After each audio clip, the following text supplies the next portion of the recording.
Fire Call, the fire safety show with Division Chief Jim Sedaris. Hi, my name is Division Chief Jim Sedaris, and you're watching Fire Call. This is a show from Sioux Falls Fire Rescue all about what goes on behind the scenes of a fire department. Now, we're located in Sioux Falls, South Dakota, heart of the Midwest. It gets cold here in the wintertime and hot like today in the summertime.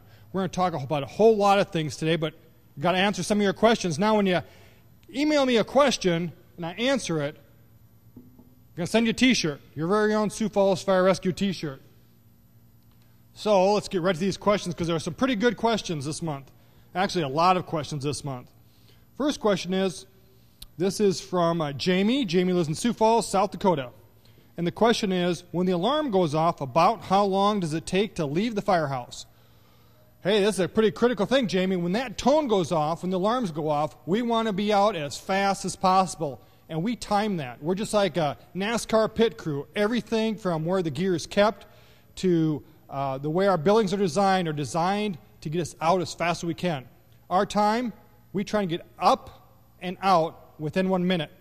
Now that's a 24-hour time, so if you're at home at bed at 2 in the morning and someone flips on your lights and gives you an address and tells you what the emergency is, we would expect you to be able to get fully dressed, down the truck, start the truck, and be rolling in 1 minute. And we time that, and that's what our goal is. And we keep pretty close to that. So, Jamie, I hope that one answers your question, and that'll give you something to think about when you're in the dead of winter, when you're trying to get up and get going. This question is kind of a neat question. It comes from Clinton. Clinton lives in, holy smokes, I don't even know how to say this, Havre de Grace, Maryland. And what Clinton wants to know is how many firefighters ride on each fire truck. Great question. Varies all over the country. What we do here in Sioux Falls is on our engine companies and our ladder trucks, we run 4 people on each truck. Now there's a reason for that. Every person on a fire apparatus has a job.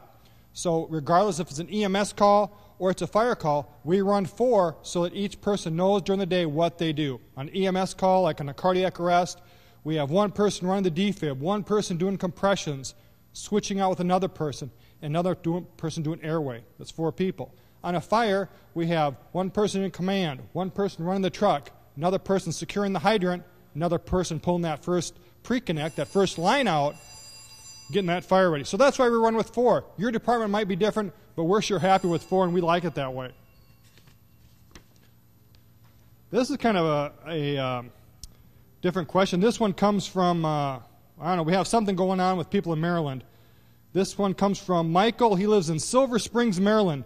Michael collects fire department patches. One of the nicest in the nation right here, Mike. Wants to know how we can get one. Well, we used to trade patches on a regular basis, and people all over the country would trade patches. But since 9/11, things have really changed, and most departments now are really kind of clamping down and giving out their patches, simply because when your department gets to be about 200 people, sometimes you don't recognize everybody. So someone could put on your department patch and show up at a fire scene, show up at a station, you really want to know who they are. So we don't give out patches, Mike, but better than a patch, you get a t-shirt. And our last question for, and this is going to kind of kick off into part of the show. This one comes from Jack. Jack lives in Sioux Falls, wants to know what the difference is between a hazardous material call and a normal fire call. Well, Jack, a couple things we think about when we go on a hazardous materials call. That can be anything from a liquid vapor spill to a gasoline spill to some type of pesticide, is we keep 3 things in our mind. We want to stay uphill because a product won't, if it's a liquid, won't go uphill. We want to keep the wind at our back so that that vapor is not going to be blowing across us and hurting us. And we also want to be thinking of wind at our back, uphill, and we also want to be thinking about what the product is and identifying it. Does it float? Does it sink? And that's going to lead us into one of our calls that we just had dealing with hazardous materials. Well, one of our questions is, because we're surrounded by water, is what happens when we get a spill in the river or any waterway? And we have one going on right now. What happens is we need to determine a couple things. One thing is, does the product, the contaminant, float or sink? In this case, what we have is we have a petroleum product that's in the river, floating downriver, and we need to pick it up to prevent it from contaminating more of the river. So what we do is we determine how far ahead of it can we get, and we're ahead of this spill right now. And then what we'll do is we'll put a boom across. These are called booms, and they're an absorbent material. And all this is it's just it's like a big sock filled up with absorbent material, and we'll stretch this across the river or any waterway.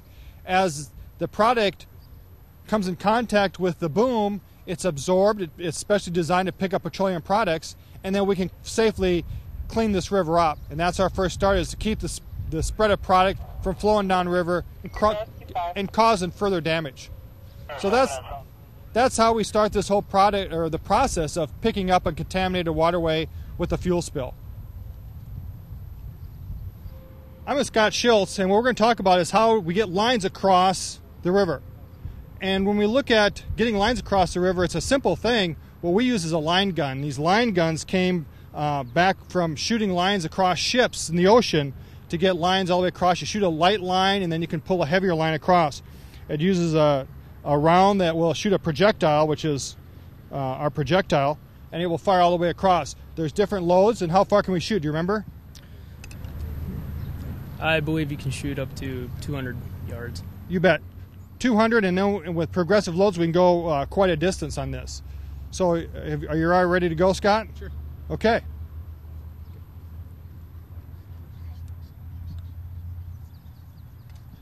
As he loads this, we want to make sure that everyone's safe across the other side. He loads it, and inside that cartridge is a long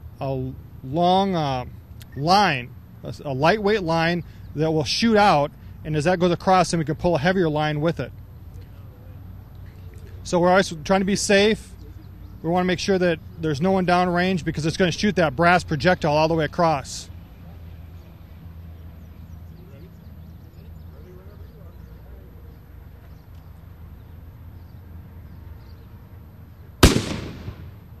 And that's all there is to it. Fires a line across, and depending on how far your line is, or how far your distance is how much the line will go off. This is where the line comes out of. So as he fires this, projectile goes off, pulls this line out, and then depending on how big of a load he has, it will depend on how far out that projectile goes, and it keeps pulling this line out.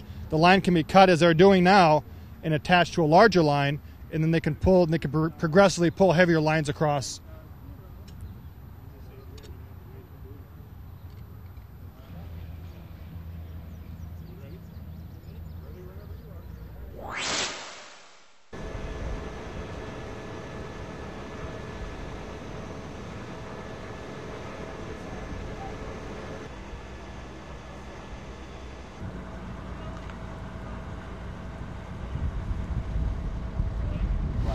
Okay, we're at a big fire here. What we have is, we have a fire that was in one house, blew out the windows, blew out across the porch, rolled up the front of that house, spread really quick. A lot of heat, a lot of fire. It ended up spreading to the apartment next door.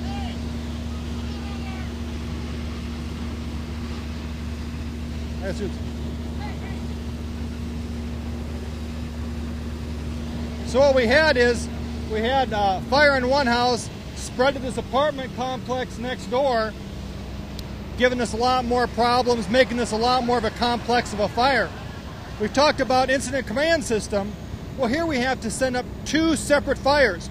We have the crew on this 501 fire and the crew on the 519. We use the addresses to break down these fires. So we have two commanders for each of these. We have one incident commander overseeing the entire incident, and then we broke it down into two fires. It makes it more complex because each crew has to know who they're listening to, who they follow in that chain of command.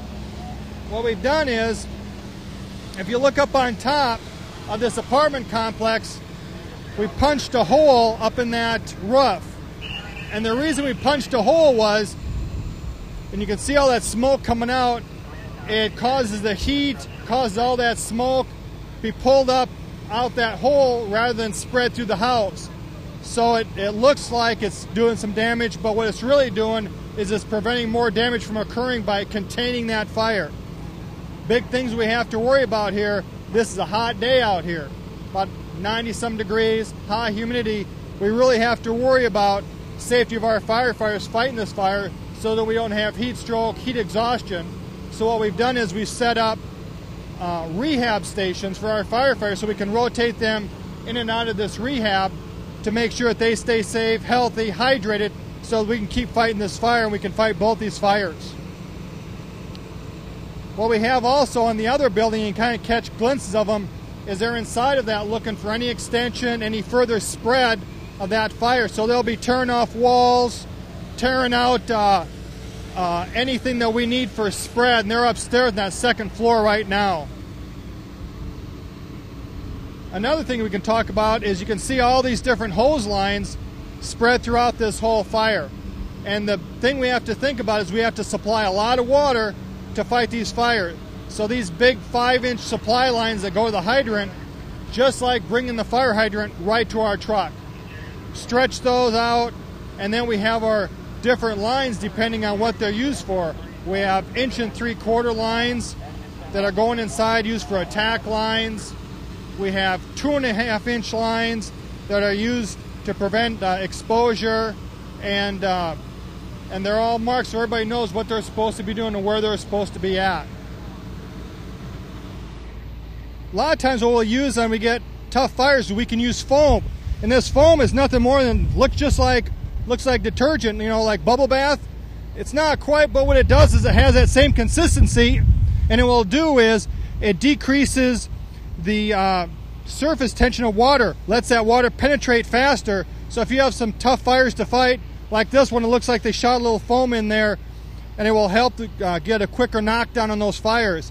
It's not like in the old days where they had the TV where you see 5 feet of foam. It's just a real light foam, penetrates really fast. A lot of times they'll use that for any time of fires where you want to get in, get some fast penetration. Now we got a lot of crews here. We got probably 9 trucks here, 9 different crews, individual crews, and we got a bunch of Pro B firefighters. They're out at the training center. First big fire. They're trying to look like they've been around the block a few times. They're trying to look pretty tough here, but this is their first fire. First fire outside the training center. And if you look real close, you'll probably even see them shaking just a little bit. What we're going to do is we brought them in just to let them see what can happen in a fire, how fast things can spread. Now, we could probably talk to one of them. Okay, here's your big claim to fame. First fire outside the training center? That's correct. What do you think so far? Now remember, career dissipation light here. I think it looks great. I mean, it's fun to be out here and see how the Sioux Falls Fire actually operates, and you know, you've got all this excitement and everything, and I am a little nervous, and I know they probably won't send me in there to do anything real important, but I really enjoy this. And what'd you do before you came here? I was a hog farmer. All right, yeah. Okay, so you ready to go? Oh yeah. And we also have Randy Wold here. Now Randy Wold, fairly new firefighter. He just looks like an old firefighter. But what you were out training, Randy. What do you got these guys going to do? What's your plan for them? We're in staging right now until we get an assignment, and then we'll see what we have to do there. Right now we're just kind of discussing some of the things that do happen at a structure fire, so when they do get on the floor, they're aware of what's going on. That's good to know. It's not uncommon you get a guy with a lot of experience, not a lot of experience in a fire. Instead of crawling like we talked about before in fire call, standing around, fall through a floor. So this is really serious business. It's not widgets at Wally World. It's life and death here. And any time these guys get involved in a fire, anything could happen.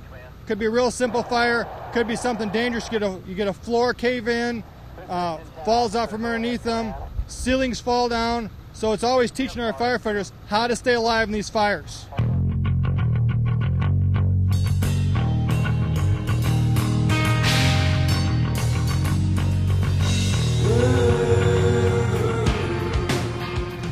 On a previous truck of the month, we looked at the ALV. The ALV is our air light vent truck, and it fills up all the tanks that these firefighters use. Firefighters are going to go through a tank. These tanks, probably 20-30 minutes, are going to burn right through them. They have to be refilled. So we have a couple of our firefighters actually going through the process at this fire, filling up tanks. Now, it doesn't take very long to do.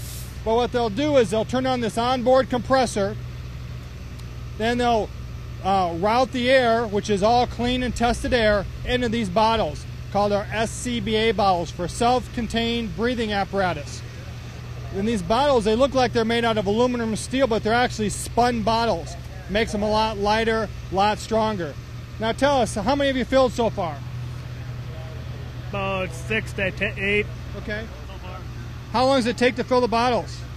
If you go right pace, by about 4 or 5 minutes. Now this is your first big fire, right? It is. Okay, so what? And you got stuck here? Oh, I'm not stuck here. We're filling bottles. Every job in a fire ground is important. Sometimes some just don't seem like they're as much fun. So that's the ALV. Now, if this was a night operation, we'd be popping up that big light tower. If it was a mass casualty, we'd be using all of our mass casualty equipment. In this case, we need air. We're filling up bottles. Okay, at any time we have a big fire, we have to worry about the safety of our firefighters. And we call rehab where an area where we set in where firefighters can get their vital signs checked. They can drink plenty of water. Keep drinking, Chuck. You do a good job. Then cool down, and then what happens is we can monitor them and ensure that they're safe, they're ready to go back and fight a fire, because this takes out you get these fires going, and it takes out a lot of energy. You get dehydrated very easily because you got all your gear on. Now we have a lot of organizations that even come in. The Red Cross comes in and helps us. They'll come in with water and all kinds of snacks. And how many fires have you been to? This is my first. Oh, gee, everybody's first fire. And did you bring the water or just the snacks? I brought the snacks. There is water available. We have a station down here and one up on the other side of the fire. And the Red Cross is great. They show up all the time, day or night. We call them. They show up and has everything we need for our firefighters.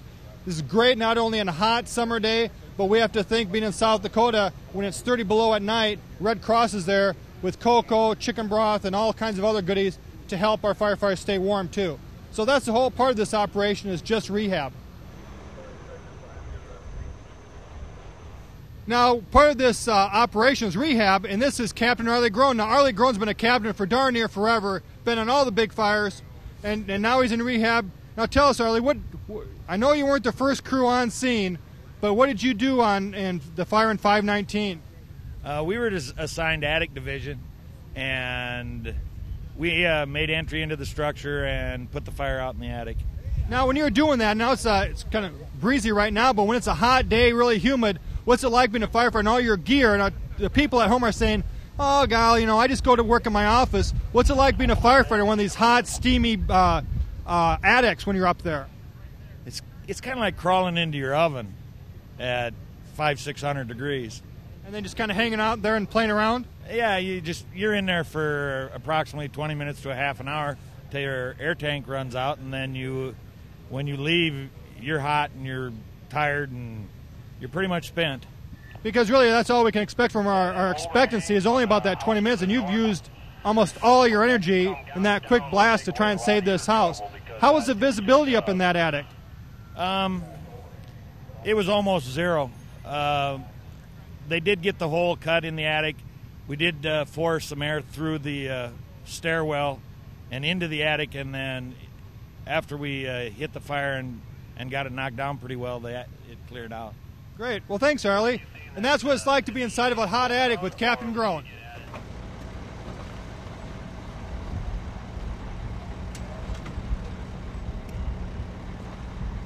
One of the neat things we have at Sioux Falls Fire Rescue is we have a whole group of chaplains that works with the fire department.